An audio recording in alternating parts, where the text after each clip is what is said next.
Yes, it's Tales from the Jails with Jon G Sutton. Do like and subscribe. Please do, it's down there, yeah? Anyway, I'm going to talk today about the parole hearing that is immediately ahead for an individual known as Jon Venables. Now, I'm sure that all of you who are interested in crime and punishment and the British judicial system will know the name of Jon Venables from a number of years ago, where a certain child called James Bulger was murdered by Jon Venables and his assistant. But Jon Venables at the time was only 10 years of age, and he's been in prison until the year 2017, when he was released, but quickly recalled because it was found that his computer was holding images, indecent images, of young children. I mean, what is this? I mean, we've got Gary Glitter. He was released after a long sentence for molesting children, and he was recalled into jail for having indecent images or seeking indecent images of children. There must be seriously something wrong with people who want to look at things like that. Goodness me. I mean, I like to see images of my grandson at school and attaining his degree at university. That kind of image, I like to see that. Certainly don't want to see indecent images of children. Who would? Gotta be seriously ill. I believe they are seriously ill. I don't believe it's purely criminal. Obviously, murdering children is absolutely that's as criminal as you get. But the idea of possessing images of children, indecent images, is a form of mental illness. It really, really is. Anyway, there was a big kerfuffle about the parole board. They received applications from the public requesting that the parole board hearing for Jon Venables be held in public. Now, Caroline Corby, who is the chair of the parole board for England and Wales, said she believes that a public hearing could put Venables at great risk, citing the long-standing legal order which bans his identification. So if it was held in public, then it would be the case that Jon Venables would be identified. So they said this is what Caroline Corby said.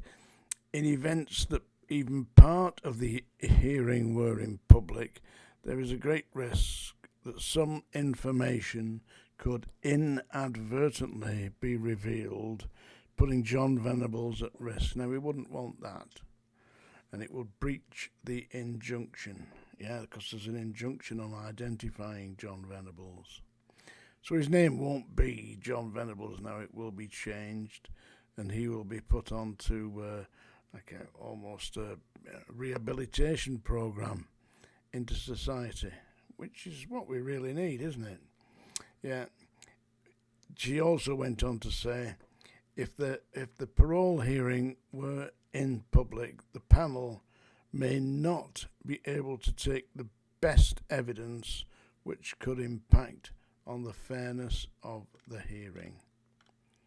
Well, the best evidence would be having a look at the images that he was storing on his computer when he was recalled into prison for breach of his license, which he was. Have a look at them and say, well, what frame of mind is Jon Venables now in? Yeah. Is he in a frame of mind to be rehabilitated into society?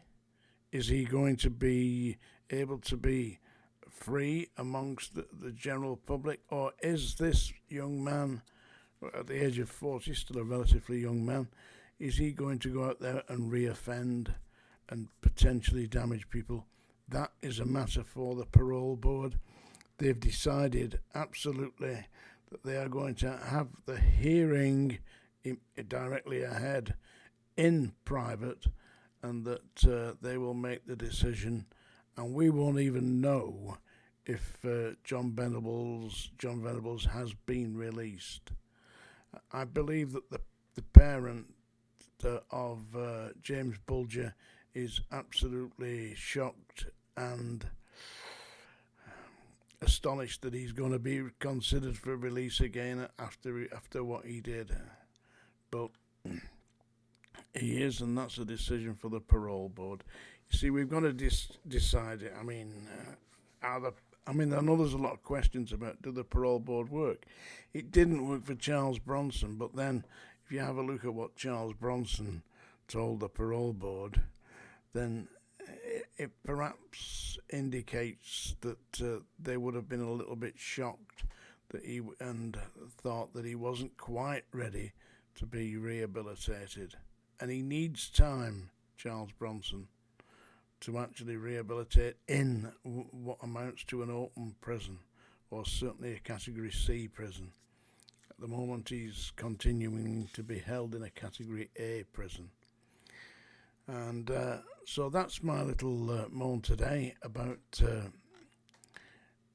the parole board and Jon Venables, and we'll see what happens next. But we are not likely to be told anything that would remotely indicate the identity of Jon Venables, and I believe personally believe that is the only way that the parole board can proceed.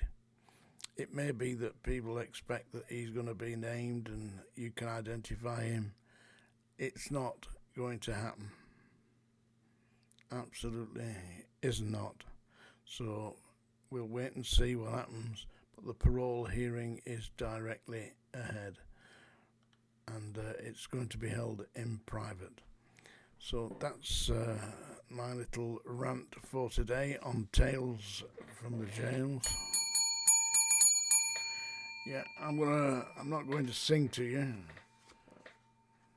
Yeah, I know you would like me to sing.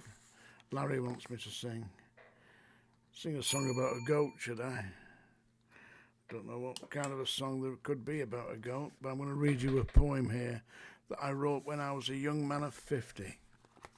So it's quite a long time ago now, seeing as I'm approaching 75. I don't look it though, do I?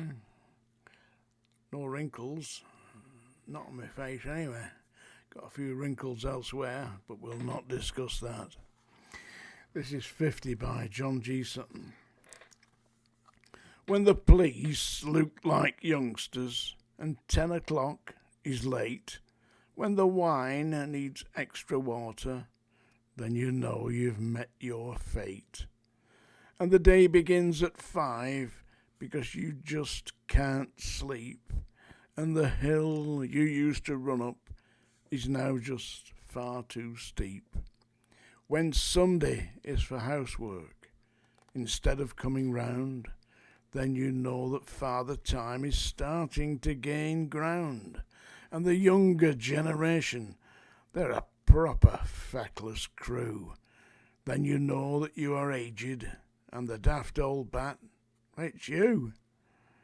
When the person in your mirror you can hardly recognise, and you know that you got old without becoming wise, then you forget the location of the car parking lot, and the pubs are far too noisy, then you know you've lost the plot.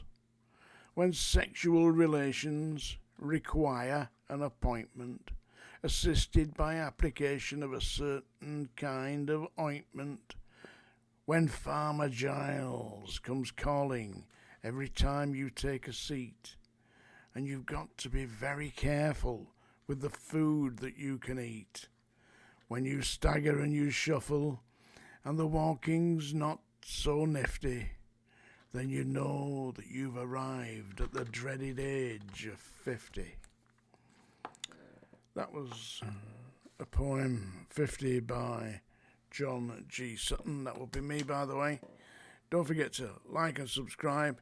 Tales from the Jails with Jon G Sutton. And my book's on Amazon, by the way.